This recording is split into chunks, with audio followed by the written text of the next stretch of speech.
Section 13.2 distance time graphs is just one application of a real life graph here. This will also help you with science where you're dealing with speed, distance and time. It's great. So Helen completed a short mountain bike trial, or trail, I think, yeah, trail, I can see it now. The distance time graph shows her ride. What was the total distance Helen travelled? So part A, total distance. Distance is up this way. We're just about touching 15, so that's going to be 15 kilometres. B, part 1. Helen enjoyed the ride, that's good, as there was a really fast section. Yes, there was. Between which letters on the graph is this indicated? A really fast section means you're going to go a lot of distance in little time. So we're looking for the steepest part of this graph.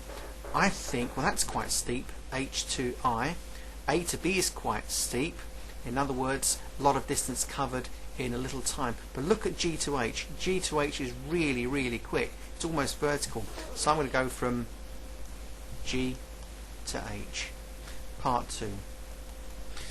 How long was this section? In other words, give your answer in kilometres. What was the distance she covered? Well, she went from, I think it's about 9 there, reading across, and from 9 till, well, that's 13. That's going to be 12.5. Let's just be sure. 9, actually no, it's going to be from 8.5 kilometres to, so it's not 9 at all, is it? That's going to be 12.5 kilometres.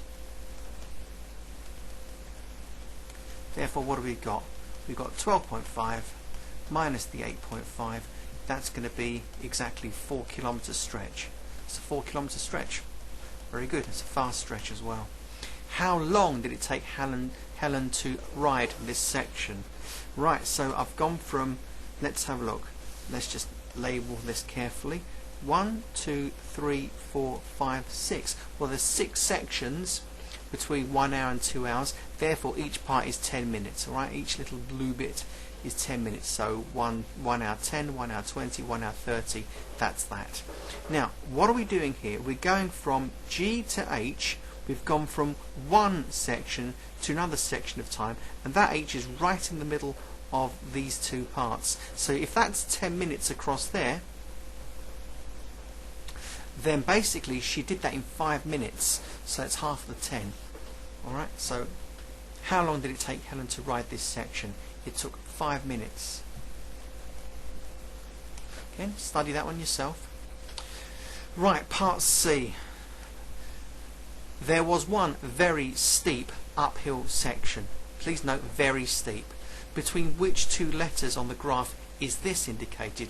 Now, if it's very, very steep, the chances are she did it very, very slowly. It took her a long time to go a little distance. So we're looking for a graph that is really not almost flat. And here we have it between F and G.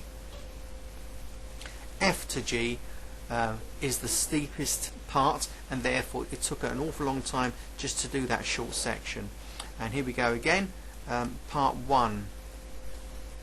No, I've done part 1. That was part 1. Sorry, part 2 coming up. Part 2. How long was this section? In other words, distance. Well, it's gone from 8 to 8.5. We used the 8.5 before in the previous question. 8 to 8.5. Therefore, half a kilometre.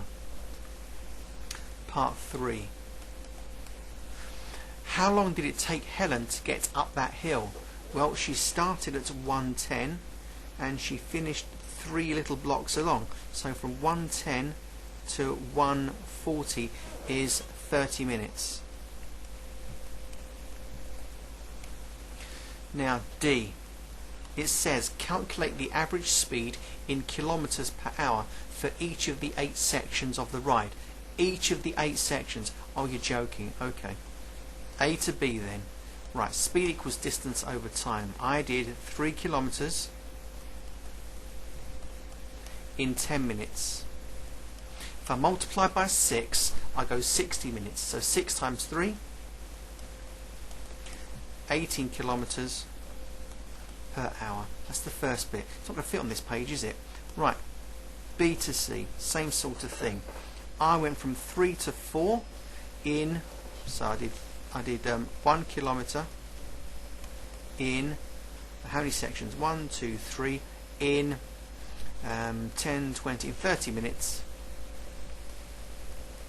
So therefore that's going to be 2 kilometers in 1 whole hour, 2 kilometers per hour. Next bit, C to D. Let's have a look. What did I do there? I went from 4 to 6, so that's 2 kilometers in, well, that's going to be half a little section across there, so in 5 minutes. So that's going to be 4 kilometers in 10 minutes. Just follow my working. So multiplying by 6 is going to be 24 kilometers per hour. Now D to E, I really don't want to turn over a page. D to E, I went from 6 to 8, so that's 2 kilometers, and I did that in let's have a look, 5 minutes there, 10 minutes and 5 minutes there, so that's going to be 20 minutes. That's in, oh, I've got in twice, haven't I? In. That's very good. Right, back to where we were. So 2 kilometers in 20 minutes, and of course there's 3 blocks of 20 in an hour, so therefore it's going to be 6 kilometers per hour. Alright, I'm determined to make this fit somehow. So E to F, well, that's easy. E to F, that's going to be 0 kilometers per hour because it's completely flat. And now F to G, I do hope you can see this, I'm not in the way of the video.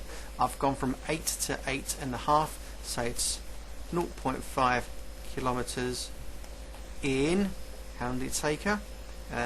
Half an hour, so it's 30 minutes. Doubling up, that's going to be 1 kilometer per hour. It's really slow. Now E, F, G to H.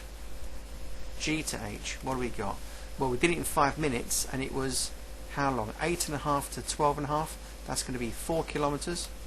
4 kilometers in 5 minutes. Again, go to 10 minutes. We got 8 kilometers in 10 minutes. Multiply by 6, or 6 eighths of 48. That's going to be 48 kilometers per hour. That's incredibly fast, isn't it? Probably bombing it downhill. And the last little bit, oh, it's probably not going to fit there, is it? I'm going to go up on this side now. I'm going to go from H to I, the last little bit. Still pretty quick though. So 5 minutes plus an extra 10 minutes. So how far did I go? I went from 12.5 to 15. That's going to be 2.5 kilometers. And she did that in 10 plus 5 in 15 minutes.